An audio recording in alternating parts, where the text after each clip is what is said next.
了以后，然后呢，明天这节课是给大家点评。其实说实话，点评作业比画画还累，因为在画的时候，我至少可以休息一下，在点评的时候完全就是不停的给大家说，不停的说，要连续说好几个小时，那也非常的辛苦。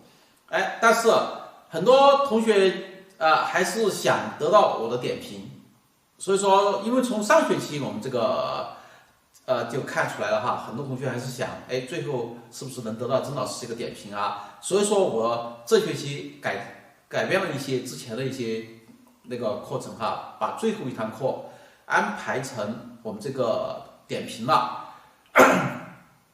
但是呢，这个点评啊，它不是这么容易的哈，不是这么容易的，因为大家都看到了，我们这个班上的学员啊，有370多人。但我不敢说每个人都交作业，其中肯定大部分学员都会交作业都会交作业。这样子的话，就会出现个什么情况呢？那如果当然最好，我是希望哈，明天一节课就能够把这个课就点评完，是吧？把大家的作业都点评完，那是最好的但是有点小困难哈，有点小困难。所以说，争取明天就点评完。我们说不定好多学员说了，哎呀，真的是点评有点紧张，算了吧，我不交作业，也有这个可能性。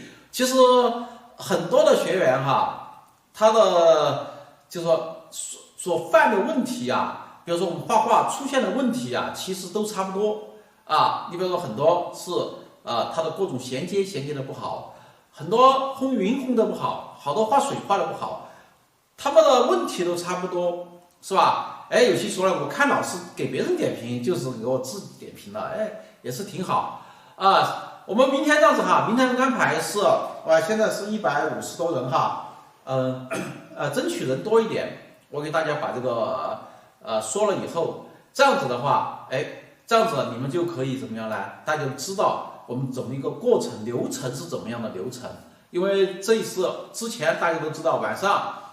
周五晚上7点半，现在改成周日下午2点了，是吧？我们怎么样上传作业，怎么样这些都还是需要有一个流程的。现在流程是这样子的哈，今天我们上课该怎么上怎么上。你们不一定干什么呢？不一定非要去完成这张画作为最后一张画的那个你包括之前你觉得你画的不错的，或者你自己觉得问题很多的。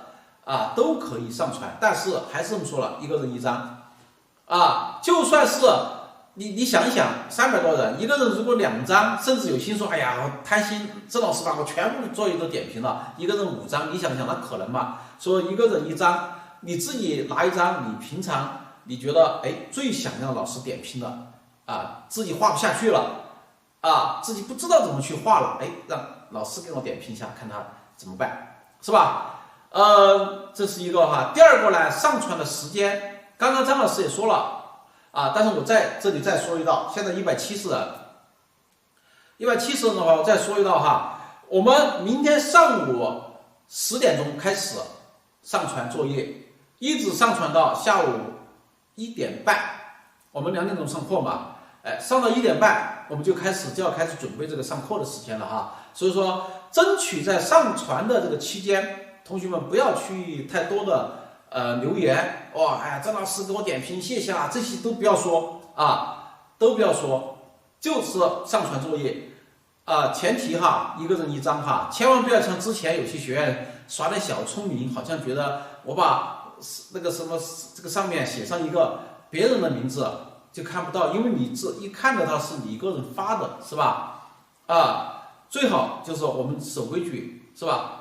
不成规矩就不成方圆，一个人1张，然后呢，在每一张作品下面，你比方说这是我的画，是吧？你可以在空档处写上你的名字当然你也可以拿一张纸，在这个下面照相的时候把这个名字写上，打上去就是照上去就是了用我认得到的这个字哈，不要写得太潦草哈我看有些学员刷写得很潦草。最好就是正楷。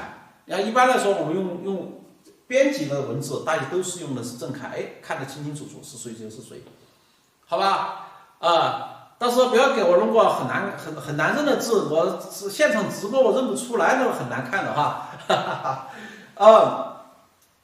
我们呢这学期哈，这个通过这么多的学习哈，给大家这学期我们的安排真的是非常的丰富，非常的丰富。这个不管是像这种用同学们给我发的这个照片也好，哎，还是大家一直想学的光的这个，我自己认为哈，都是超额完成的任务，都是很满意的。就是说，不是说是我画了，我用一种形式的，最后我失败了，画失败了，哎，都没有。就证明怎么说呢？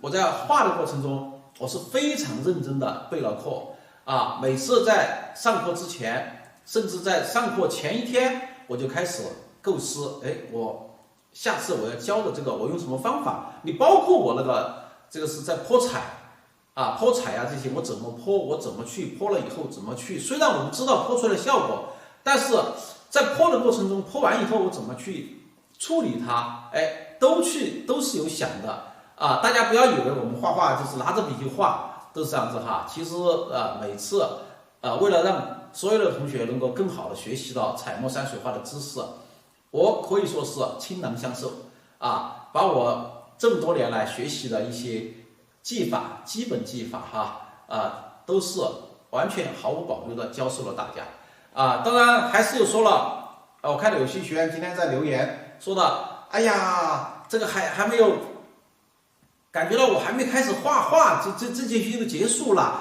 那就只能证明你没有认真，或者是你太忙了还好我们这个直播课它是有这个回看的要不的话，像以前没有这个条件的话，你基本上就看不了了，是不是所以说我说感谢现在的这个科技越来越发达，给我们这个学画能够很大的便利很大的便利。我们今天今天我们这个就是完成这张画这张画呢，你看我刚刚看了上一周3个小时，说实话完成了很多的这个大面积的，特别是这个树包括这些树都是很花时间的。我们上周这个完成了现在后面有些雪山，还有后面还有一些小树还有一些小树，只是呢就这个树呢，就是让它怎么样呢？你看这个这么高是吧？到这里就高出它一大截，就高出它一大截了，就证明它一个由大逐步到小，再到最小，它有这么一个推远的一个过程。当然我们的这个照片，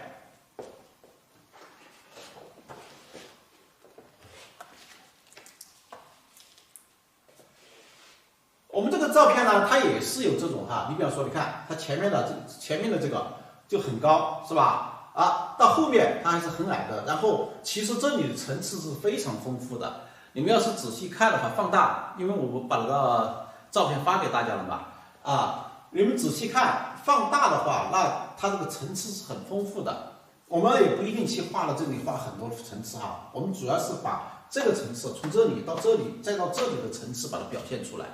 表现出来以后，然后后面就是雪山这个雪山的话，这前面呢，大家看这张画其实这张画这个雪山的雪并不是太多并不是比如像这个几乎就没有了我现在画的这座山其实就是这座山就是现在画的这个就是我这里画的这座山，就是这座山它几乎前景由于它比较矮就基本上是没有雪的，没有雪。但是呢，由于它很深的话，它就把整个的这个树把它衬得非常的亮我现在还没，那天已经到结束的时间了，正好那天5点钟有事情，所以说其实想跟大家完成的一看时间要完成它也要花很多时间的因为我要把这个树一个个的衬出来所以那天没有完成今天完成它，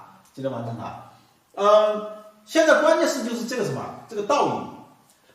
我们中国画有中国画的一种画倒影的方式啊，这个千万不要说大家看到，哎呀，我们下面你看这个下面这个倒影，你看这个把这个山都倒得很清晰。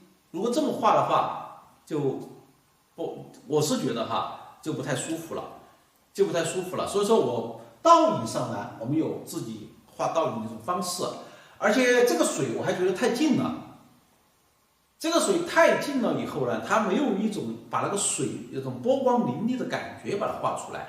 所以我这里啊，我会画一些这个树啊，用阴影部分画一些倒影，包括这个岸边啊，包括这个岸，好，这些都画一些倒影出来。好，到时候我画一种比较近的，今天再教大家一种画水的方法啊。平常你们看到我都是怎么样来都是先用那个颜色一层一层的把它推远。今天我们不要，今天我们到时候就直接打湿了，用一种形式让这个水啊感觉到非常的近啊，非常的近，但是在近中呢又有一点那种涟漪的，哎，我觉得是很舒服的一种画法哈。这个是在我的画册上其实也会有啊，也会有。这几年好像这种画法画的比较少一点。我最早的话哈都是用的这种形式啊，都是用这种形式。今天我教大家哈，今天呢我们这个课的话，因为还是很紧张的，所以我就不要说太多了。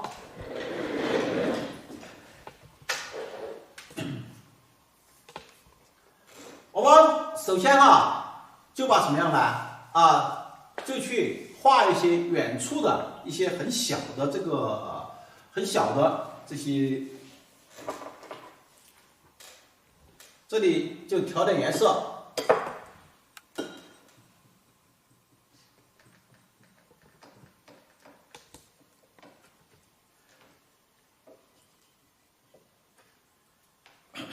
你看还是一样的，先用柱标蘸一点墨，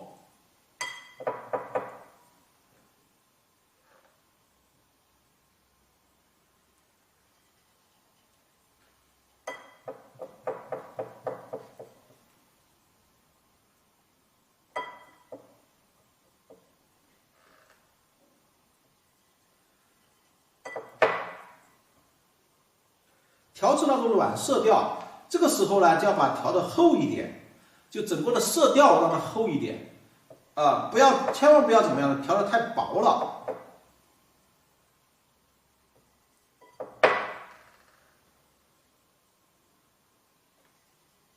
基本上都是软色调的色调，你看除了有一点山绿色是冷色调，它主要还是让它柔和一点，其余的话都是让它这个可以加点适当，这个厚一点呢，就是让它比如加点白色呀这些，它比较厚，但是颜色并不深，这个时候颜色不要太深了。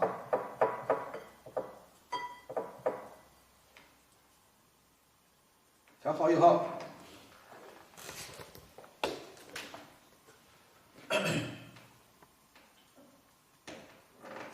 水分不要太多，因为它是比较远处一点的我们就再刮一下。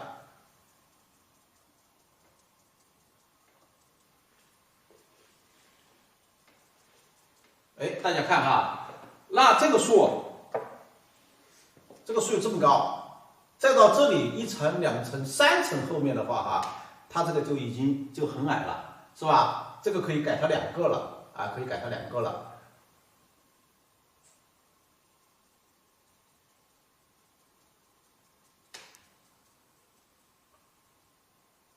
一样的，通过把它的一些层次把它衬出来。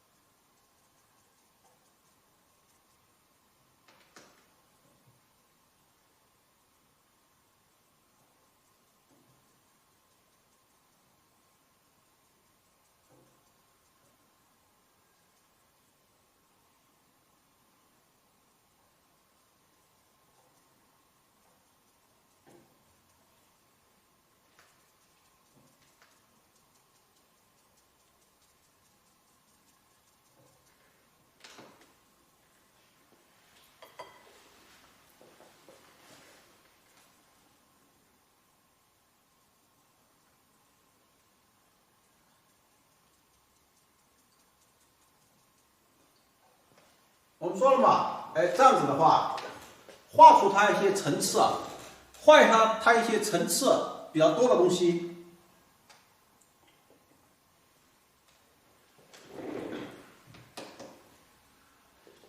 可以逐步的分析一下。这里啊，画这种类型的最怕就是怎么样呢？最怕就是把它画成1、2、3、4、5一排一排的，或者一点没有变化的。所以说，你看我每次我在画的时候，我都要考虑，哎，我这一块画到哪里？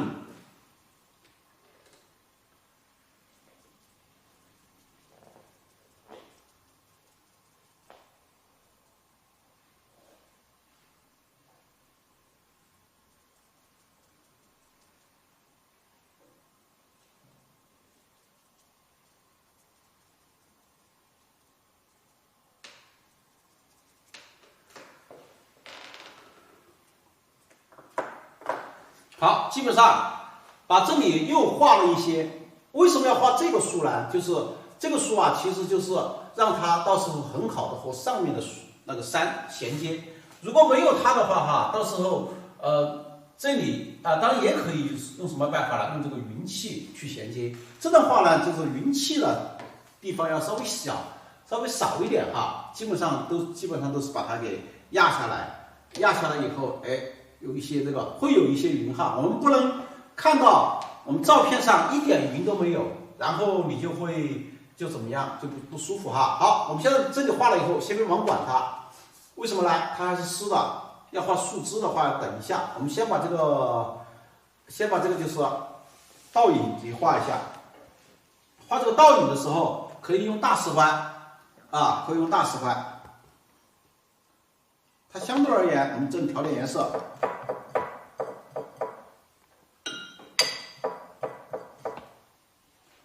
将就刚刚这个颜色，就是不注意加了水，不加水的话，这个颜色留着，一会儿的话速改。不过也不管它了。你看啊，这个时候呢，我们这个倒影的话，大家有时候啊，我们在画画的时候，不要去受照片的影响。啊，像那照片，你看，哎，倒影那个树啊，它是黄色的，啊，我们不一定。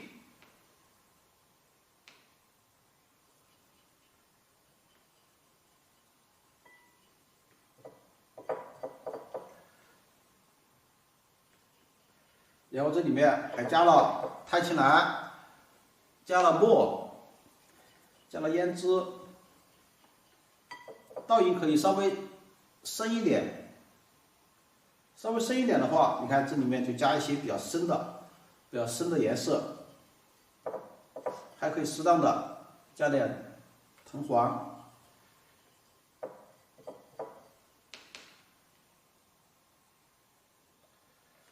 因为我们这个倒影的面积蛮大，所以我们这里调的颜色呢就蛮多的。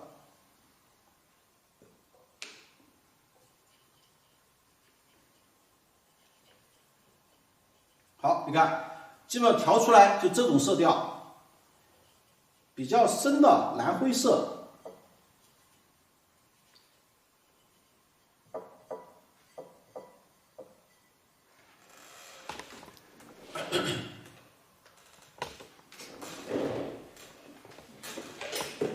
我们先把这边争取让这个平整一点，好画一点。好。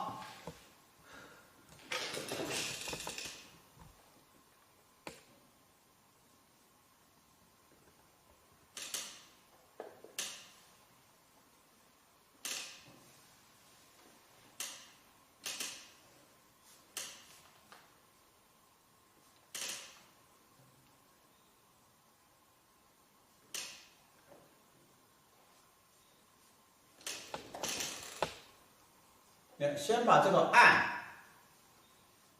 用比较深的颜色画出来，但在画的过程中就要注意这个完全是墨色的这个树感可以不管它啊，因为你这个颜色再深你挡不住它。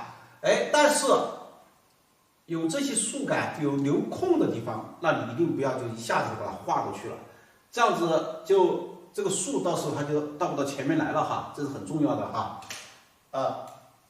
像这些你看我就不管它了，我就直接。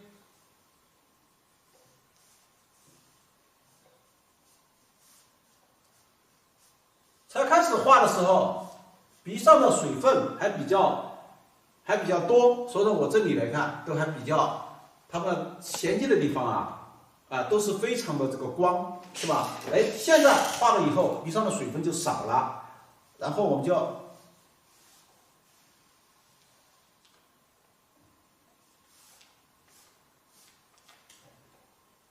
大家再看，哎，这里面就有那种波光粼粼的感觉了。是吧？然后我们画完了以后，再画这棵树，像这个树是很重要的，正好透过它，首先第一还是一样的，教给大家，这个树它是在这个位置上，你看看它，如果是垂直的话它是这样子，但是它往这边靠了一点，是吧？往这边靠了一点，然后这里就不要画垂直的，也就往这边靠一点，这样子它就协调了。你不要，它是往这边靠。我看经常看有些人画这个倒影这个树是往这个是这边是右边，这边是左边，是往左边再倒有些学员呢，到了这里，他就这么斜着下来，哎，往右边倒，好像是这样顺着的就不行这边也必须往左边倒。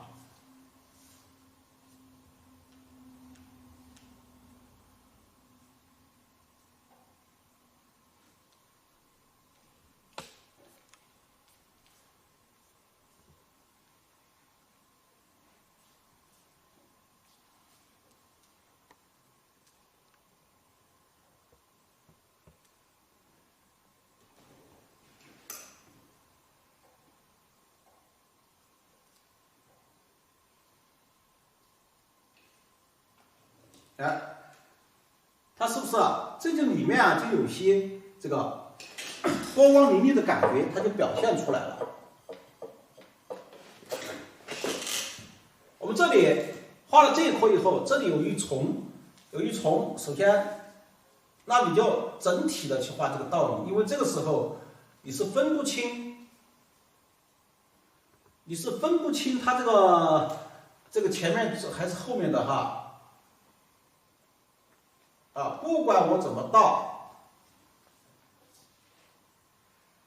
这前面这个树不管后面的倒影怎么倒，前面这个树一定是这个留空的地方要把它表现留出来这样子呢，正好通过后面的倒影比较深的倒影，把这个树很好的衬出来所以说你看我们这边也是，这边到这里。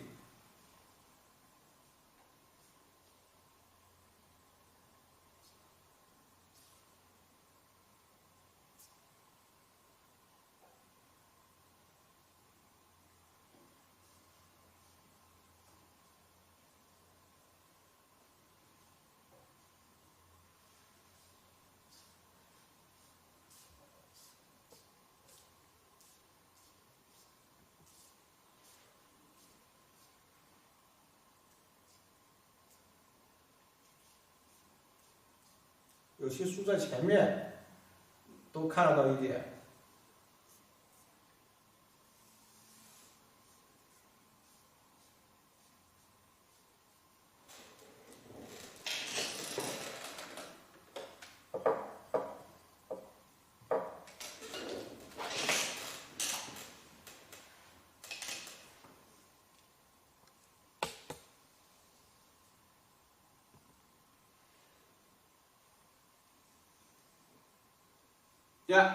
好，画到这边的时候呢，这个也是一样的，靠近岸边的时候，用非常水分多的这个去把它和这个岸边衔接。好，然后这一笔画了以后，笔上的水分就会少一点了。哎，这个时候大家看。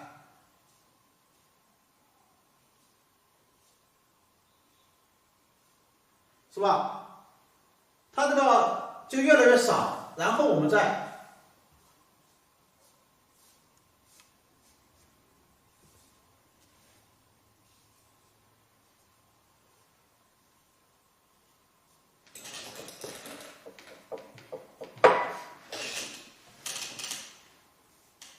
再画出它一些倒影。像这个地方就可以选择什么样呢？选择把它倒影出来，把它倒出来。后面呢，就在说好，然后把它这个到的时候，这是树根，然后延伸下来，延下来。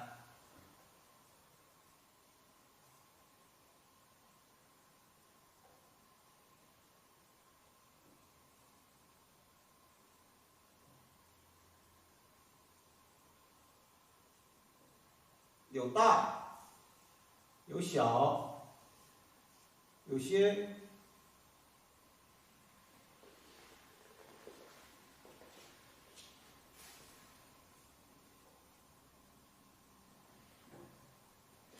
正好这里有个折印，所以我每次画的时候都特别小心啊，就特别小心把这个折印不要让它太清楚。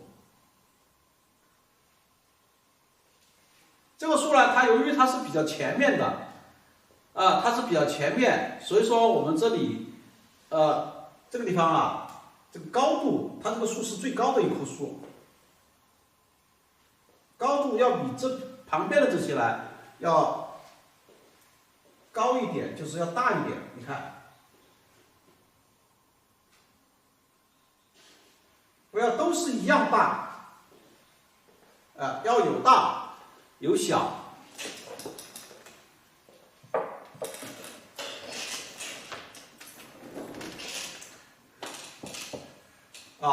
这里旁边这里还有一棵，也是，它是因为在前面，我们就把它画出来，也是一样的，要把它对下来哈，千万不要竖在这个位置上，结果你倒影到了它的旁边去了，那就不行哈，一定是要正好感觉到。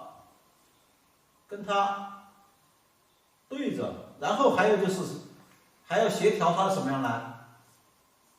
它的高度啊，你比方说我们这个树，它就明显比这边这棵呢要矮，让我这个倒影就要矮一点啊！你千万不要这个树比如说在这个只有这么一点高，是吧？结果它们两个倒影一样大，那就不行哈。旁边还有一棵。后面的这个树要高一点，你看我又把它到了那个。大家现在看哈，其实我还没有去画水，但是那种水的那种感觉就出来了。一会儿再用我给大家说的一些方法给大家说我就说一些另外一种用画静水的一种方法。一烘染出来以后，你会感觉到，整个这个水是非常的。静，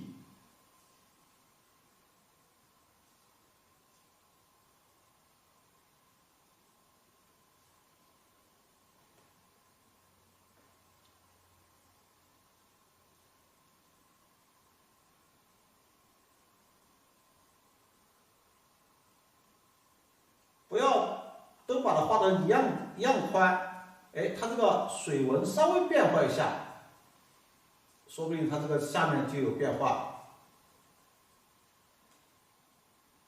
你看，把这几棵树画出来以后，好，然后这个笔上基本上也就比较干了。这个时候我们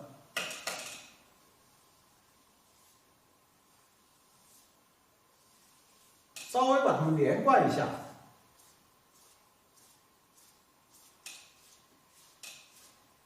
后面一些倒影的感觉这些。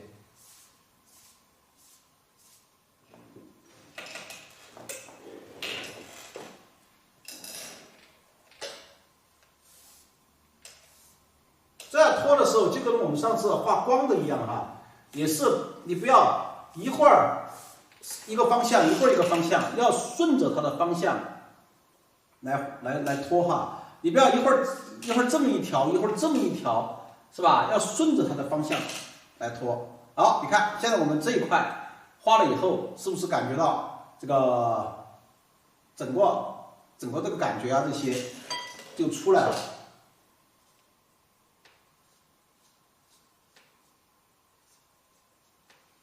倒影的感觉都出来了，把这个画了以后，我们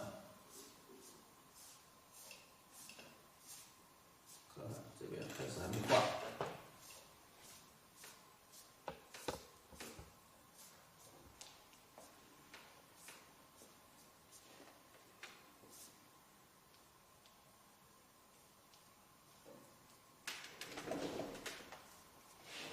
好，到这边。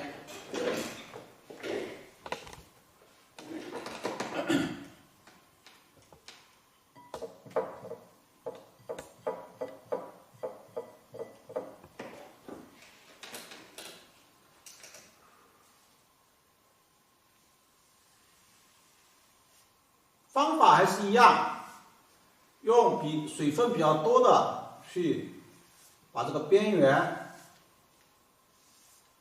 把它画出来。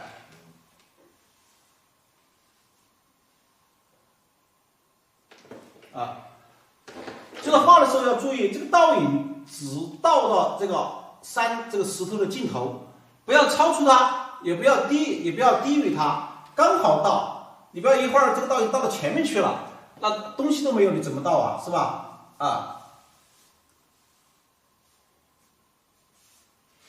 好，把它画了以后，笔上的水分就比较少了。这个时候稍微拖一下，你看这么一拖，马上你就会感觉到，它这个有水的感觉了，是吧？好，然后一样的，这个树它是跟别的树都没有靠，是吧？它就独一棵，包括这一棵哈，那我们就可以怎么办呢？首先第一，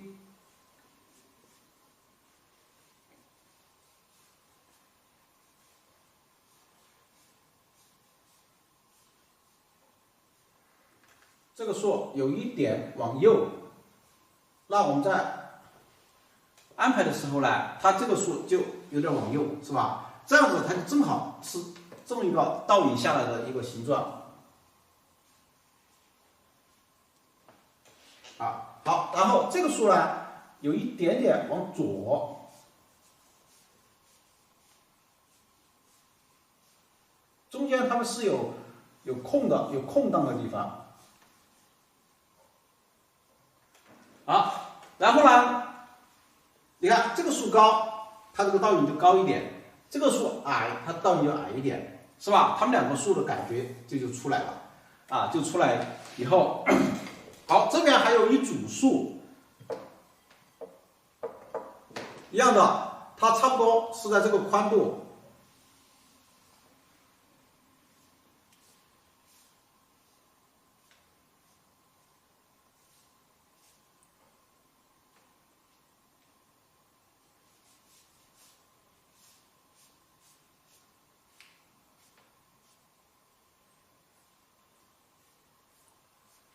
找到几棵主要的，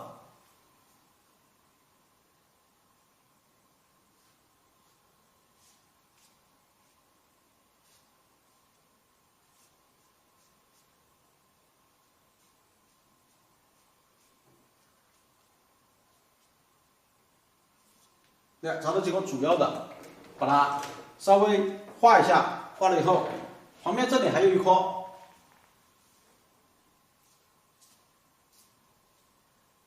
可能有人说了，这个树被这个树挡住了，怎么办？其实它跟它们完全没有任何关系，它在前面，这个倒影是在它的后面。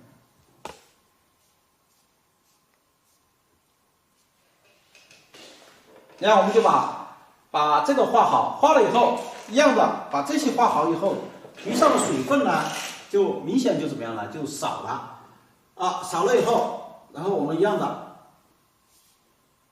你看，拖一下，在拖的过程中，你大胆的给它们连一下，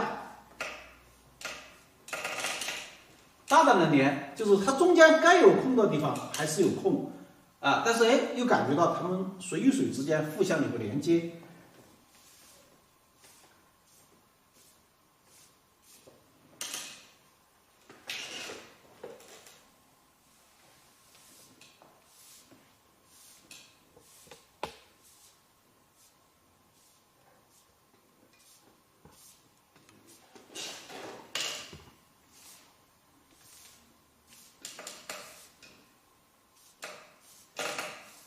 这样子，稍微拖一下，你看这个水啊，就感觉到这个水像动起来一样的，是吧？像动起来一样的。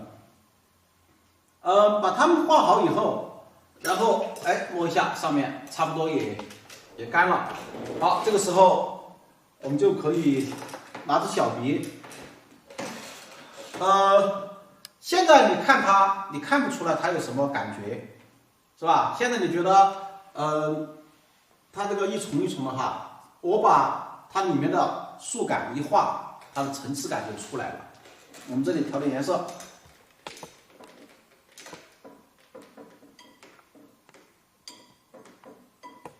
首先第一，你看还是有这么多的这个，所以我加了一笔水。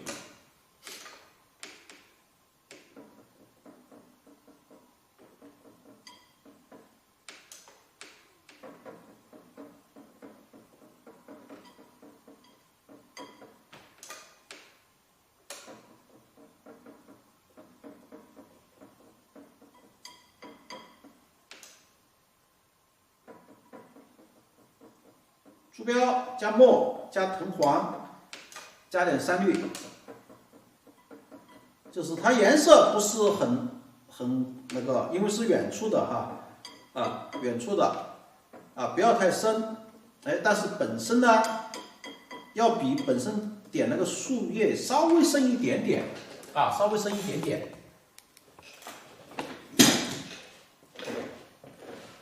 我们刚刚画了这个，点了这个树哈，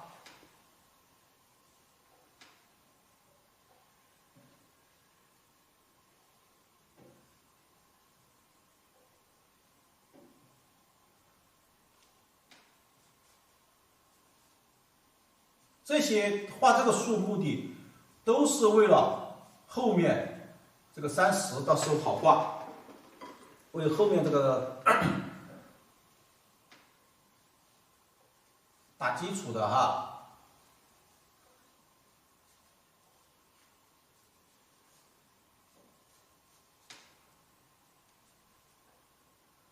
你看这里一层一层的，你把它画了以后，关键是一会儿要把这个树要把它衬出来。我们怎么衬呢？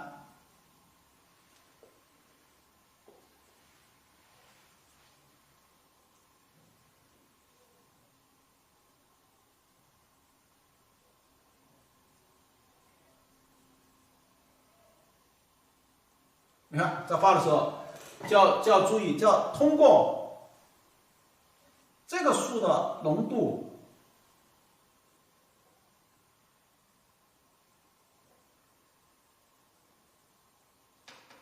你要把这一束，你看现在你把它衬出来了，是吧？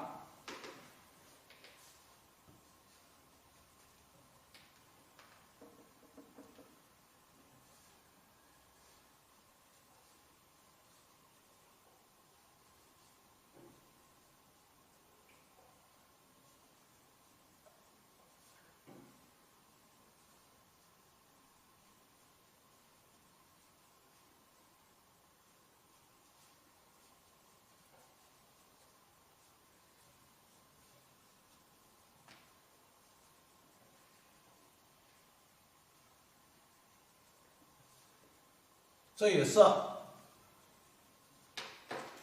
通过它一层一层的处理。我刚刚说了嘛，我们慢慢的添加以后，你会觉得开始通过这种点这些，它还不是太明显，但是通过这个你画了以后马上就会觉得后面的这个树丛这些就非常的有层次了，而且它通过树枝的变化。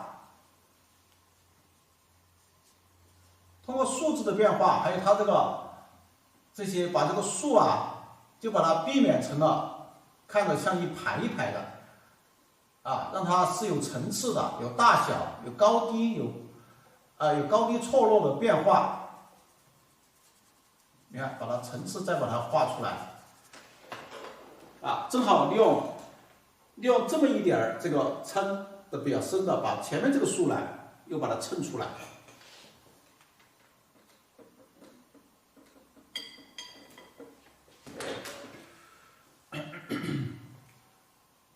后面的，哎，你看这个树往这边，哎，这个树我又往这边，是吧？就树枝哈，它们就有变化。你看后面这里啊，哪怕就一点点，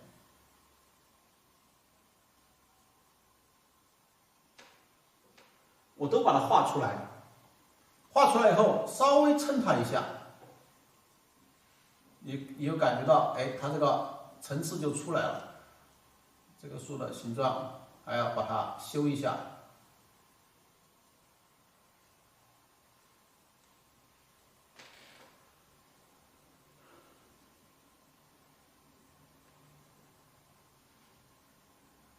好，这里有1颗、2颗、3颗，啊，已经是这样子了。本来我是想把这颗，哎，这里再来1颗，但是我想，如果这里再来1颗的话，就1、2、3就不好看了，干脆啊，我这里就变化一下吧。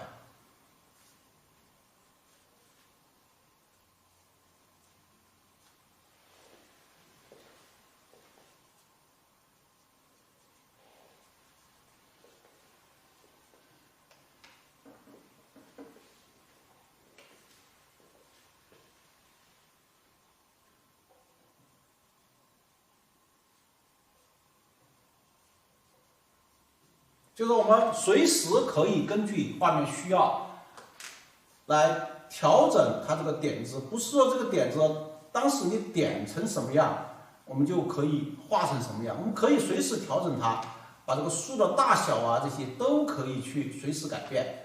你看，我把这里一画。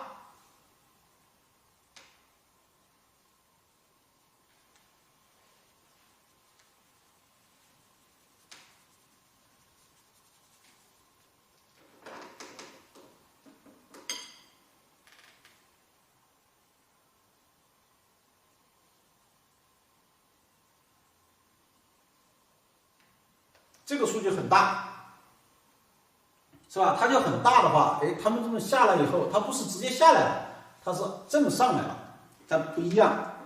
当然还要结合到什么样呢？旁边这些树，啊，旁边还有一些树，啊，再跟它产生一些变化。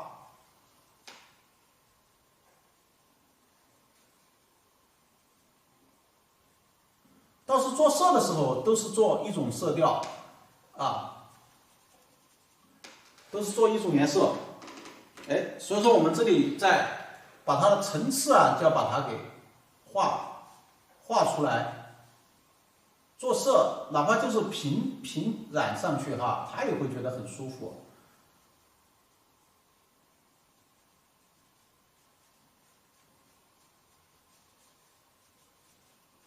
下面这些就把它虚下来了。哎，你看，我们这里后面的这一丛树，这个把它画完了。画完了，我们可以看照片哈，它这个前面有一些比较深的树，那我们不一定画，但是后面有些比较深的树呢，我们可以把它画出来。这里就调点颜色，像我这里就稍微调点比开始的颜色要深的墨色，啊，调点进去，就是蘸点墨，在这个基础上，干什么呢？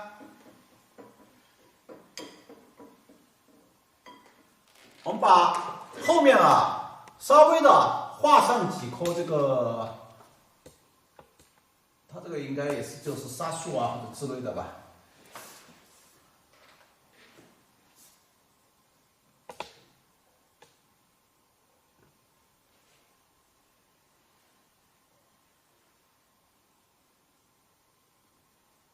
很简单，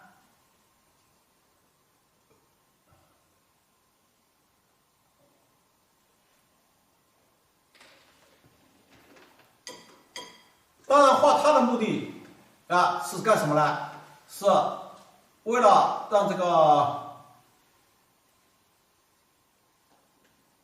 后面这个树啊，哎，稍微把它通过这些比较深的这些树把它衬出来，这样子它们一棵一棵的树的这种形状，你看一棵一棵树的形状呢就更加出来了。当然也不要太多，因为我们刚刚给大家说了嘛，我们会用后面的30来称它。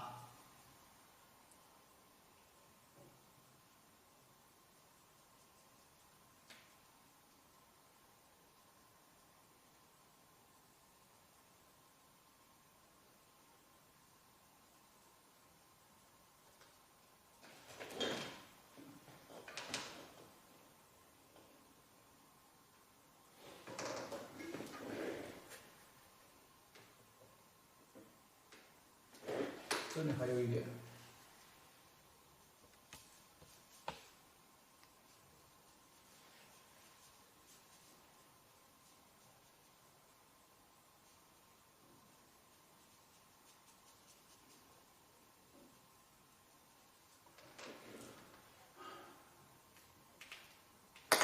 你看，把它画出来以后，然后我们再把这座山，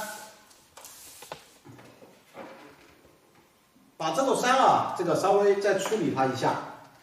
处理的时候就要注意什么问题呢？这里我们再调点颜色，要调出跟它的颜色差不多的色调。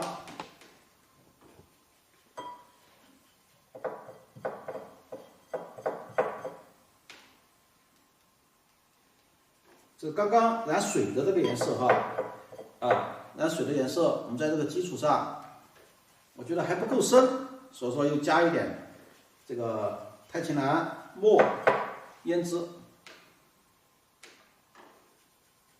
哎，你看就更深了。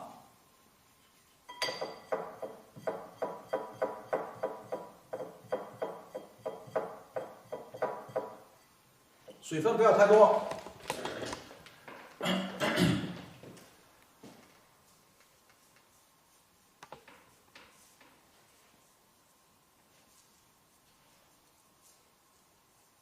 上周呢，我们是随意的把这个30先画出来，画出来以后，好，现在可以细心收拾一下。在收拾的过程中，就通过这个山，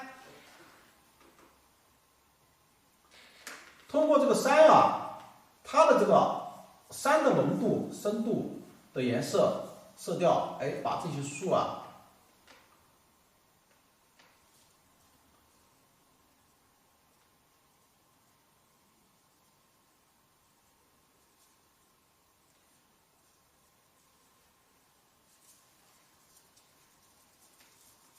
这里面还是有结构的。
好，大家看，这里我因为称这个其实是要屏住呼吸再稍微不注意或者是一下子，它就有可能把这个树的形状把它衬得不好看。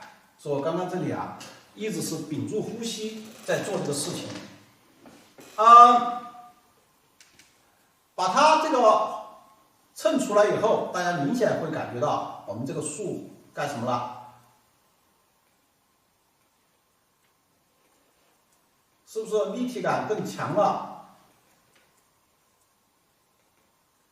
我一直给大家强调，我们画画就是在做什么呢？就是你强我就弱。我现在这里很亮，那我后面我就把它画得很深，后面一深就会把前面的亮啊，把很好的就衔接起来了，是吧？就很好的衔接起来了。当然你这里你可以把它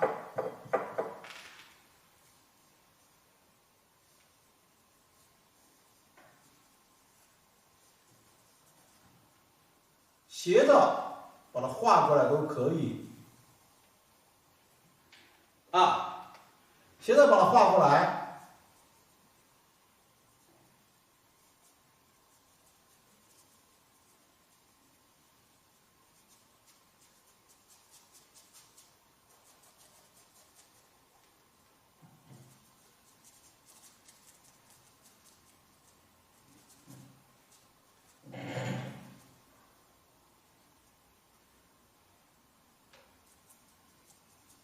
好，这里也是两棵树之间，要把这个树形把它衬出来。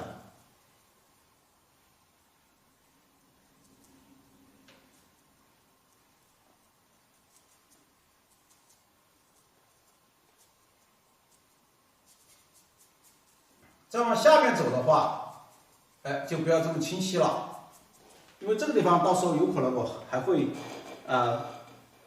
加一些文章，让这两丛树之间连起来，是吧？所以说我这里就不要再去把它压下来。好，大家可以通过这么一块石头，你比如说，你看，甚至可以把它穿过来。你别小看这么一点，穿过来以后，它这个一个是它这块石头更连贯了，第二个呢，它可以通过这么一点空间。通过这么一点空间，把这些树就通过这么一条线，都把它连起来了。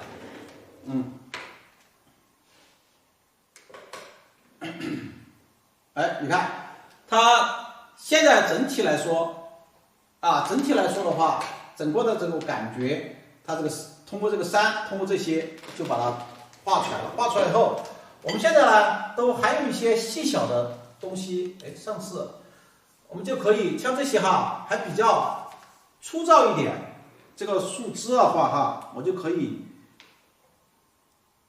加胶墨，直接就是蘸胶墨。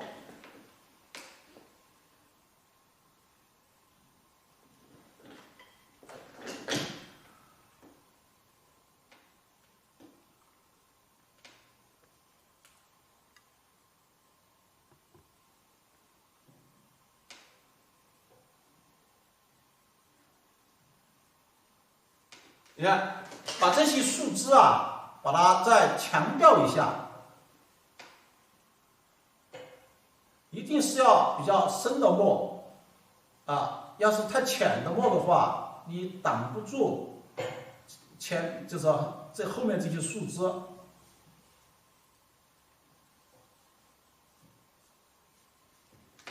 你看这么一加了以后，是不是明显觉得？开始就是大笔画的时候，就是寥寥几笔这些树枝，再通过一添加，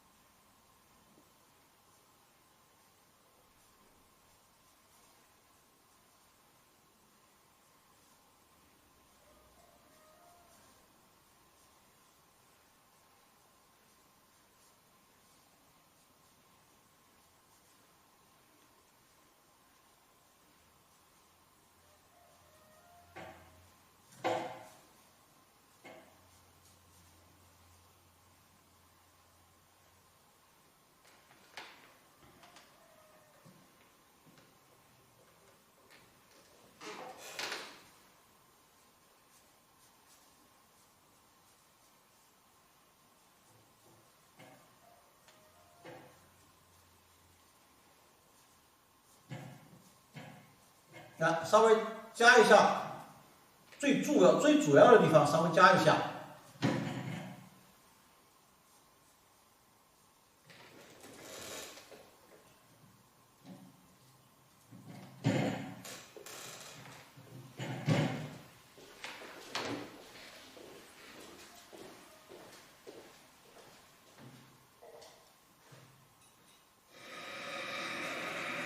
看的时候要注意哈，注意它一些数值与数值之间的变化。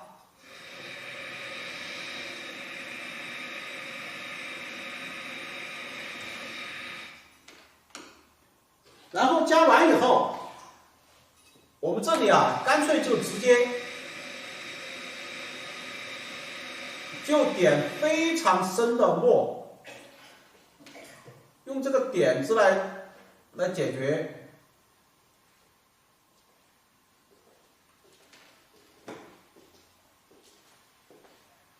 照片上基本上这个都差不多是光的树叶哈，光的树叶，我们给它稍微长一点，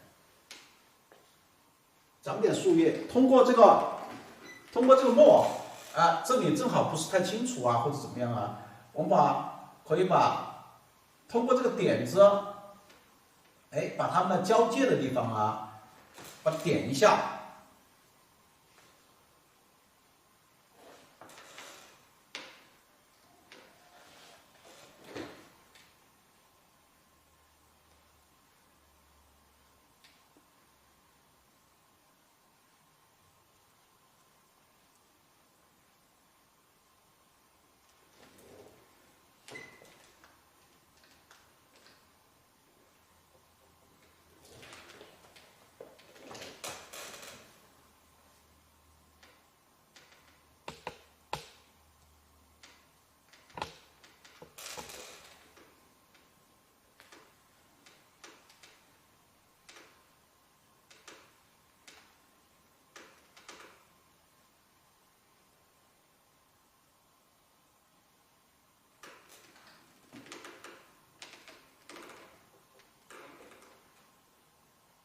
这里也是一样的，通过这个点子把它一挡的话，就正好把它的前后层次，还有些你觉得不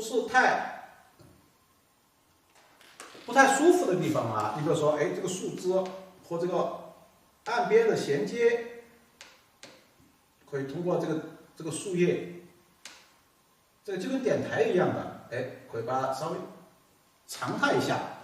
大家看，就把这期点了，到时候我在这个黑色的点子上加朱标色，我们出来以后效果肯定就非常的一下子很醒目，然后后面是很亮丽的黄色，是吧？它的层次感啊这些就出来了。